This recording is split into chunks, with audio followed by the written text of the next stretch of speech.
अस्सलाम वालेकुम। इस वीडियो में हम लोग आगे के टॉपिक्स कवर करेंगे इंजीनियरिंग इकोनॉमिक्स के। तो सबसे पहले हम लोग बात करेंगे अब इलास्टिसिटी की। अब इलास्टिसिटी इकोनॉमिक्स में क्या होती है कि it is the measurement of percentage change of one variable through by percentage change in other variable. मतलब अगर किसी भी फैक्टर में मैं इंक्रीज़ या डिक्रीज़ करता हूँ तो उसके दूसरे फैक्टर पर फ़र्क पड़ेगा।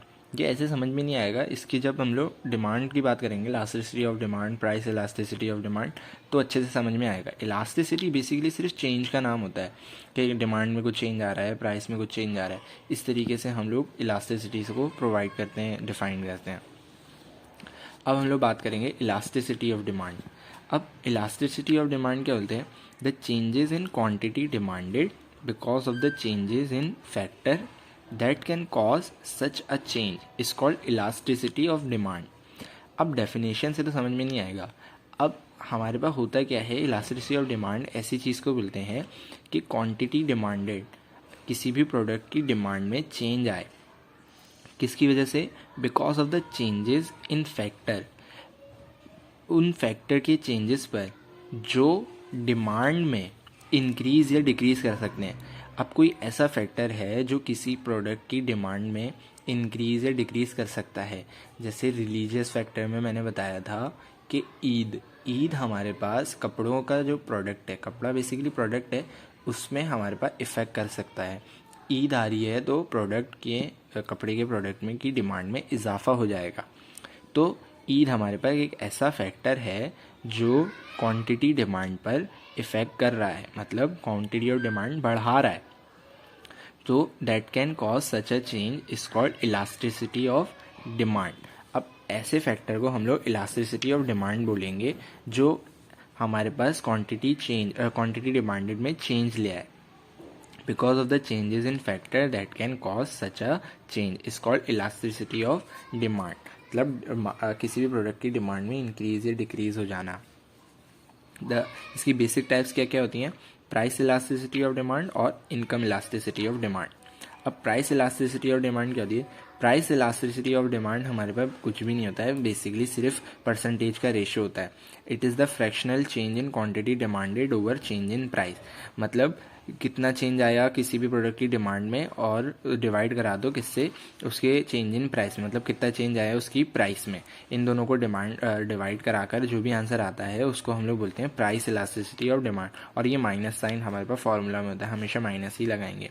It is negative because it is inversely proportional to each other, क्योंकि डिमांडेड क्वांटिटी डिमांड और प्राइस जो है एक दूसरे के अपोजिट फैक्टर्स होते हैं, इन्वर्सली प्रोपोर्शनल होते हैं। एक बढ़ेगा तो एक कम होगा, एक कम होगा तो एक बढ़ेगा, इसीलिए हम लोग नेगेटिव साइन लगाते हैं। अब ग्राफ से समझ लेते हैं। प्राइस P0 थी तो डिमांड Q0 थी, प्राइस नीचे आई तो डिमांड बढ़ गई। इस तरीके से ये इन्वर्सली प्रोपोर्शनल होते हैं। अब बात करते हैं इनकम इलास्टिसिटी। प्राइस इलास्टिसिटी में हमारे पास चेंज इन प्राइस की बात कर रहे थे, इनकम इलास्टिसिटी में चेंज इन इनकम की बात करेंगे। क्वांटिटी डिमांड में जो चेंज आ रहा है उसको डिवाइड कराएंगे किससे? इनकम में जो चेंज आ रहा है। अब ये इंफीरियर गुड्स के लिए पॉजिटिव साइन लगाते हैं, अगर नॉर्मल गुड्स होगा तो नेगेटिव। नॉर्मल गुड्स कौन से गुड्स होते हैं? वो गुड्स जो हमारे पास डिजायरेबल है लेकिन अफोर्ड नहीं कर सकते। इंफीरियर गुड्स वो गुड्स जो हम लोग अपनी ज़रूरतों को पूरा करने के लिए अफोर्ड करते हैं। It is the fractional percentage change, वही बात लिखी हुई है। अब बात करेंगे मार्केट मैकेनिज्म।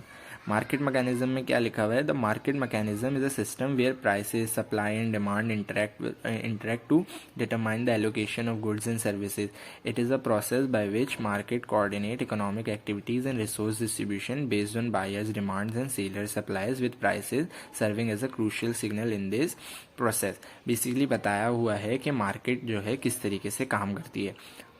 मार्केट मैकेनिज्म एक ऐसा सिस्टम है जहाँ पर प्राइसेस, सप्लाई और डिमांड एक दूसरे से इंटरेक्ट कर ये पता लगाते हैं कि भाई किसी भी प्रोडक्ट की कितनी डिमांड है, डिमांड ज़्यादा है कम है, उसकी प्राइस क्या रखनी है, उसको कितना मार्केट में लेकर आना है, कितना मार्केट से लेकर जाना है। इस पूरे मैकेनिज्म को, इस पूरे स्ट्रक्चर को हम लोग किसका नाम देते हैं? Market mechanism. अब ये डेफिनेशन सिर्फ एक बेसिक डेफिनेशन है, चाहे तो आप लोग अपनी तरफ से भी लिख सकते हैं। अब प्राइस इलास्टिसिटी ऑफ डिमांड हमने पढ़ा। अब इसकी भी टाइप्स होती हैं। एक होती है परफेक्ट इलास्टिक डिमांड, इसमें प्राइस इलास्टिसिटी कितनी होती है, इन्फिनिटी। एक होती है परफेक्ट इन इलास्टिक डिमांड, इसमें प्राइस इलास्टिसिटी 0 होती है। फिर होती है एक रिलेटिव इलास्टिक डिमांड, इसमें प्राइस इलास्टिसिटी जो होती है वो 1 से कम होती है। फिर होती है रिलेटिव इन इलास्टिक डिमांड, 1 से ज़्यादा होती है। फिर होती है यूनिटरी इलास्टिक डिमांड, इसमें क्वांटिटी ऑफ डिमांड बराबर होता है प्राइस के। अब परफेक्ट इलास्टिक डिमांड पढ़ते हैं। अब there is a greater change in quantity demanded in response to a percentage change in price. मतलब अगर मैं प्राइस को ज़रा सा भी कम या ज़्यादा करूँ तो उसकी डिमांड पर काफ़ी ज़्यादा फ़र्क पड़े, ऐसे चेंज को हम लोग परफेक्ट इलास्टिक डिमांड बोलेंगे। पहले प्राइस P0 थी, मैंने बस हल्की सी चेंज करी, प्राइस P1 कर दी, तो क्वांटिटी डिमांड में ज़्यादा फ़र्क आया, तो ऐसे चेंज को हम लोग परफेक्ट इलास्टिक डिमांड बोलते हैं। उसके बाद परफेक्ट इन इलास्टिक डिमांड। अब परफेक्ट इन इलास्टिक डिमांड एक ऐसी डिमांड को बोलेंगे जिसमें मैं प्राइस पर कुछ भी असर कर दूं, कुछ भी कम ज़्यादा कर दूं, क्वांटिटी डिमांड में कोई फ़र्क ही नहीं पड़ता। There is no change in quantity demanded of a product with increase और डिक्रीज ऑफ प्राइस। प्राइस पे मैं कम करूं तो भी कोई फ़र्क नहीं पड़ रहा, मैं प्राइस पर ज़्यादा कर दूं तो भी डिमांड में कोई फ़र्क नहीं पड़ रहा। तो ऐसे हम लोग क्वांटिटी डिमांड को क्या बोलेंगे, परफेक्ट इन इलास्टिक डिमांड। अब रिलेटिव इलास्टिक डिमांड की क्या बात होती है, रिलेटिव इलास्टिक डिमांड में the percentage change in quantity demand is greater than the percentage change in price. Price में जितनी चेंज कर रहा हूँ, प्राइस मैंने 1 चेंज करी, मतलब पहले प्राइस थी 2, मैंने कम करके 1 कर दी, लेकिन डिमांड पहले कितनी थी, पहले 2 थी, अब 3 हो गई, मतलब 3 1 से बड़ा है। मतलब हमारे पास क्वांटिटी डिमांड जो है ज़्यादा होती है किससे, परसेंटेज चेंज से। मैं चेंज थोड़ा सा करूँ, डिमांड ज़्यादा हो जाए, डिमांड जो है किससे बड़ी हो जाए, प्राइस से। तो ऐसे चेंज को हम लोग रिलेटिव इलास्टिक डिमांड बोलते हैं। अब आगे चलते हैं। Relative in elastic demand, the percentage change in quantity demand is less than the percentage change in price. Relative elastic का अपोजिट, मतलब अब क्वांटिटी डिमांड जो है कम हो जाएगी परसेंटेज चेंज इन प्राइस से, मतलब प्राइस से कम चेंज हमारे पास क्वांटिटी डिमांड में आ रहा है। यूनिटरी इलास्टिक में क्या होता है, the percentage change in quantity demanded is equal to the percentage change in price. जितना प्राइस में चेंज, सेम उतना ही चेंज हमारे पास क्वांटिटी डिमांडेड में। अब आगे चलते हैं, कुछ न्यूमेरिकल्स हैं, ये हमारे पास फार्मूले में पुट करने हैं बस। ये फार्मूला होता है, सारा फार्मूला दिया हुआ है, हमें बता दिया आंसर क्या आएगा। अब आपको बताना है कि ये कौन सी इलास्टिक डिमांड है, रिलेटिव इलास्टिक है। अब हमारे पास 1 से कम है तो ये क्या है, रिलेटिव इलास्टिक डिमांड। यहाँ पर 1 से ज़्यादा है तो ये रिलेटिव इन इलास्टिक है। अब पढ़ते हैं point elasticity of demand. Point elasticity of demand हमारे पास क्या होती है कि ग्राफ है, ये ग्राफ आ गया, अब मैं इस पॉइंट पे इलास्टिसिटी मालूम करूँ तो वो पॉइंट इलास्टिसिटी ऑफ डिमांड है, इस पॉइंट पे मालूम करूँ तो वो पॉइंट इलास्टिसिटी ऑफ डिमांड, इस पॉइंट पे मालूम करूँ तो वो पॉइंट इलास्टिसिटी ऑफ डिमांड। इस पूरे की इलास्टिसिटी ऑफ डिमांड मालूम करूँ तो वो इलास्टिसिटी ऑफ डिमांड कहलाती है। एक पर्टिकुलर पॉइंट पर मैं करूँ तो वो पॉइंट इलास्टिसिटी ऑफ डिमांड कहलाती है। डेफिनेशन में भी मैंने वही लिखा है, point elasticity of demand measures the elasticity at a point on the demand curve. ये डिमांड कर्व है।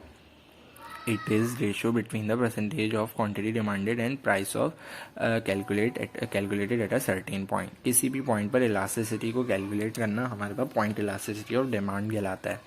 अब बात करेंगे सप्लाई की।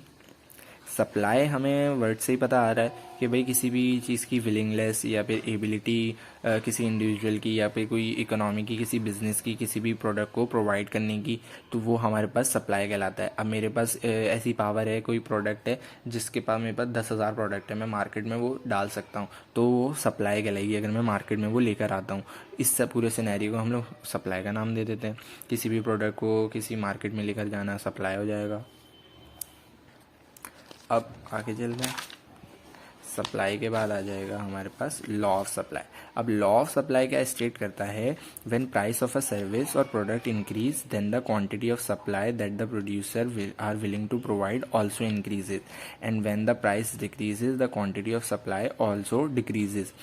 अब सेम हमारे पास स्टेट क्या कर रहा है कि भाई अगर किसी भी सर्विस या प्रोडक्ट की आप प्राइस को इंक्रीज़ करेंगे तो उसकी जो क्वांटिटी ऑफ सप्लाई है वो भी इंक्रीज़ हो जाएगी, और अगर आप प्राइस डिक्रीज़ करेंगे तो क्वांटिटी ऑफ सप्लाई डिक्रीज़ हो जाएगी। मतलब हमारे पास ये क्वांटिटी डिमांडेड की बात नहीं हो रही है, ये क्वांटिटी सप्लाई की बात हो रही है। सप्लाई हमारे पास प्रोडक्ट को लेकर जाना, प्रोडक्ट को मार्केट में लाना। अगर मैं किसी प्रोडक्ट की प्राइस को बढ़ाता हूँ तो उसकी सप्लाई भी बढ़ जाएगी, और अगर मैं किसी प्रोडक्ट की प्राइस को नीचे लाता हूँ, डिक्रीज़ करता हूँ, तो उसकी डिमांड भी, सप्लाई भी कम हो जाएगी। तो पहले हमारे पास एक प्रोडक्ट की प्राइस थी P0, उसकी जो सप्लाई थी वो QS0 थी। अब मैंने प्राइस इंक्रीज़ करके क्या कर दी, P1 कर दी, तो उसकी सप्लाई भी QS1 हो गई, बढ़ गई। सप्लाई बढ़ जाती है प्राइस के साथ, डायरेक्टली प्रोपोर्शनल है। अब passive factors that can effect law of supply, ये मतलब कुछ ऐसे ही फैक्टर्स हैं जो लॉ ऑफ सप्लाई को क्या है कि इफेक्ट कर सकते हैं, इतना ख़ास नहीं है, तो मैं इनको आगे लेके जा रहा हूँ। अब शॉर्टेज ऑफ सप्लाई हमारे पास कैसे होती है? शॉर्टेज ऑफ सप्लाई कब अकर करती है? It occurs when the quantity demanded by the consumer exceeds the quantity available in the market. अब सप्लाई हमारे पास किसी प्रोडक्ट की, अब कोई प्रोडक्ट हमारे पास क्या हो सकता है, एक हमारे पास प्रोडक्ट है फेस वॉश। अब फेस वॉश है 3, डिमांड उसकी 4 हो गई, तो हमारे पास क्या हो जाएगा, शॉर्टेज ऑफ सप्लाई हो जाएगी। सप्लाई इतनी है ही नहीं जितनी डिमांड है। अगर डिमांड सप्लाई से ज़्यादा हो जाए तो ये शॉर्टेज ऑफ सप्लाई है, सिंपल होता है। अब सीलिंग एंड फ्लोरिंग प्राइस हमारे पास, सीलिंग प्राइस हमारे पास ज़्यादा प्राइस, फ्लोरिंग प्राइस हमारे पास कम प्राइस। अब इसका ग्राफ फिक्स्ड होता है, ये इक्विलिब्रियम पोजीशन कहलाती है। यहाँ पर हमारे पास ये जो पूरा ग्राफ है, इसमें हमारे पास क्या होता है, सरप्लस कहलाता है, और ये वाला जो एरिया है ये शॉर्टेज यहाँ पर शॉर्टेज होती है। यहाँ पर हमारे पास क्या होता है कि सरप्लस क्या होता है, when demand is low but supply is high. इसमें हमारे पास क्या है कि डिमांड तो कम है लेकिन सप्लाई ज़्यादा हो जाती है। इस वाले एरिया में हमारे पास क्या होता है कि शॉर्टेज होती है when demand is high but supply is low. यहाँ पर डिमांड तो ज़्यादा होती है लेकिन सप्लाई की शॉर्टेज होती है। ये फिक्स्ड ग्राफ होता है। अब प्राइस इलास्टिसिटी ऑफ सप्लाई, जैसे प्राइस इलास्टिसिटी ऑफ डिमांड था, इसी तरीके से ऊपर जहाँ पर डिमांड आता था अब सिर्फ सप्लाई आ जाएगा। The fractional change in quantity of supply to the fractional change in price is known as price elasticity of supply. Minus लगाया। अब इसमें डिफाइन क्या करा हुआ है, ऐसा चेंज सप्लाई में जितना चेंज आ रहा है उसको डिवाइड कराना है उसकी प्राइस में जितना चेंज आ रहा है उससे, बस ये हमारे पास प्राइस इलास्टिसिटी ऑफ सप्लाई कहलाती है। अब आते हैं हम लोग opportunity cost per. Opportunity cost क्या होता है कि मैंने पहले भी समझाया था कि opportunity cost is the value of the best alternative that you give up when you make a choice और decision. It represent what you could have gained और experience if you had chosen differently. मतलब एक ऐसी चीज़, मतलब 2 product हैं, मुझे 2 में से कोई एक ही चूज़ करना है। मेरा कोई भी रीज़न हो सकता है, पैसे की कमी हो सकती है या मेरी ज़रूरत हो सकती है, कोई भी रीज़न हो सकता है। तो अपॉर्चुनिटी कॉस्ट क्या होता है कि अगर 2 में से मैं एक प्रोडक्ट ख़रीद लूँ तो दूसरा जो मैंने प्रोडक्ट छोड़ा, उसकी वो जो प्रोडक्ट मुझे सर्विसेज ऑफर कर रहा था वो मुझे क्या है, अपॉर्चुनिटी कॉस्ट कहलाएंगी। वो मुझे छोड़नी पड़ रही है, तो वो जो चीज़ें मुझे छोड़नी पड़ रही हैं वो अपॉर्चुनिटी कॉस्ट कहलाती है। ये बहुत आसान सी डेफिनेशन है। अब ट्रेड ऑफ हमारे पास क्या है, एक ऐसी सिचुएशन जिसमें, एक ट्रेड ऑफ बेसिकली सिचुएशन का नाम है, एक ऐसी सिचुएशन जिसमें आपको 2 प्रोडक्ट्स में से किसी एक प्रोडक्ट को चूज़ करना पड़े। रीज़न कुछ भी हो सकता है, आपके अपने पर्सनल बेनिफिट्स हो सकते हैं, आपकी अपनी लगाई हुई कैलकुलेशंस हो सकती हैं, आपकी ज़रूरतें हो सकती हैं।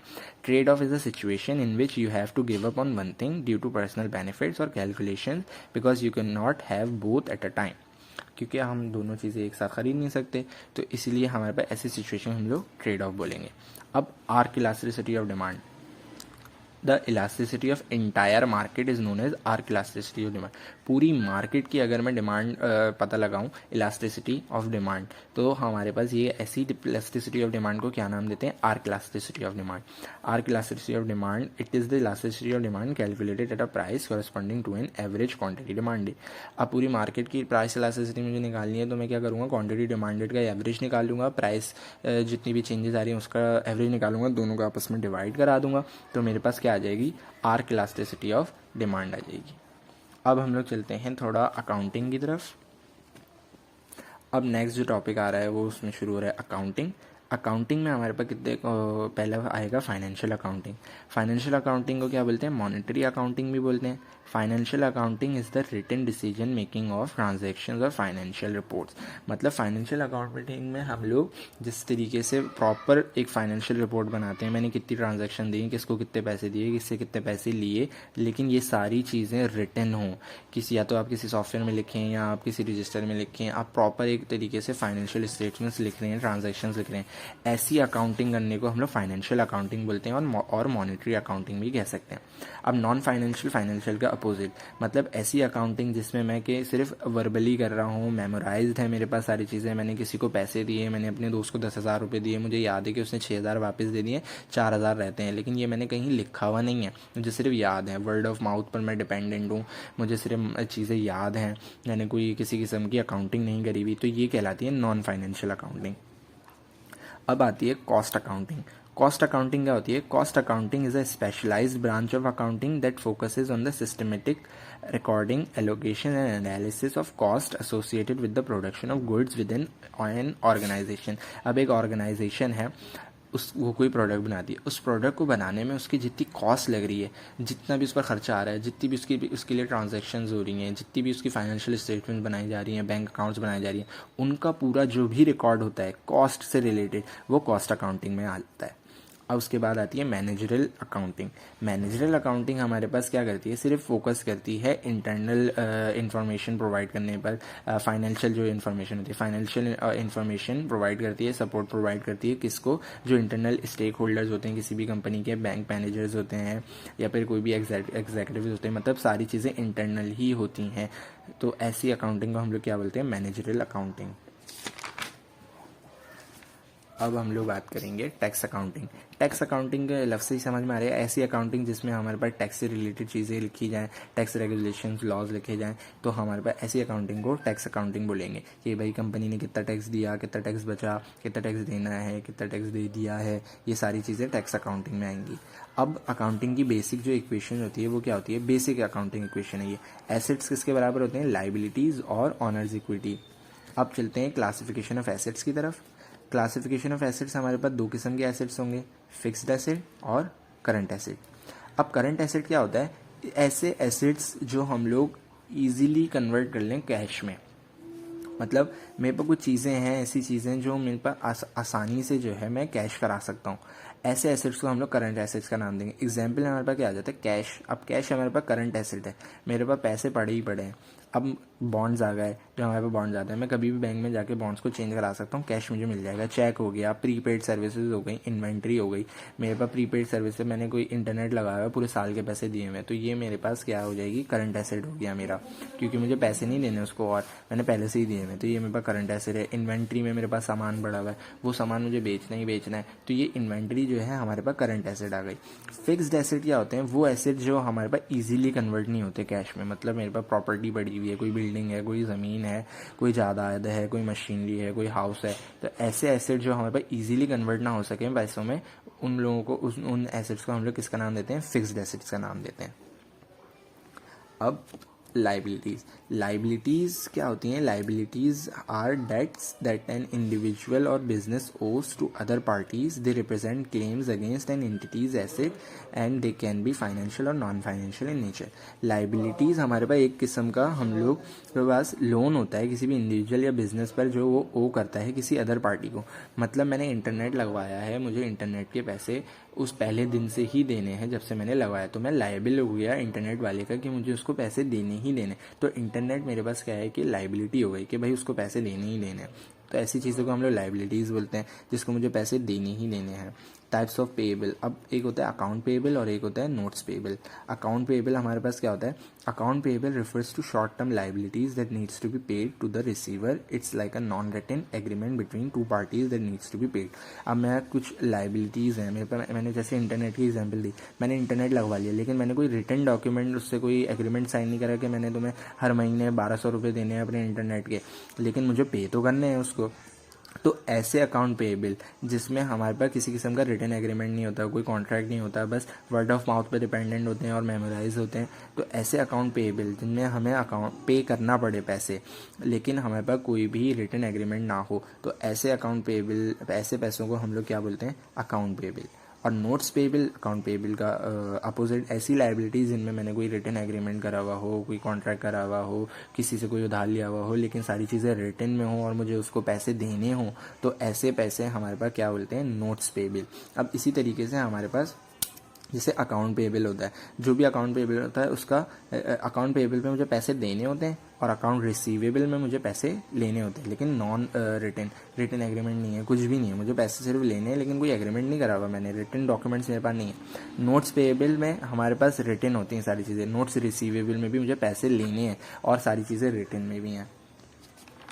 तो यहाँ पर होता है हमारा टॉपिक ख़त्म और आज की वीडियो को भी यहीं पर एंड करते हैं। मिलते हैं अपनी नेक्स्ट वीडियो में, तब तक के लिए अल्लाह हाफिज़।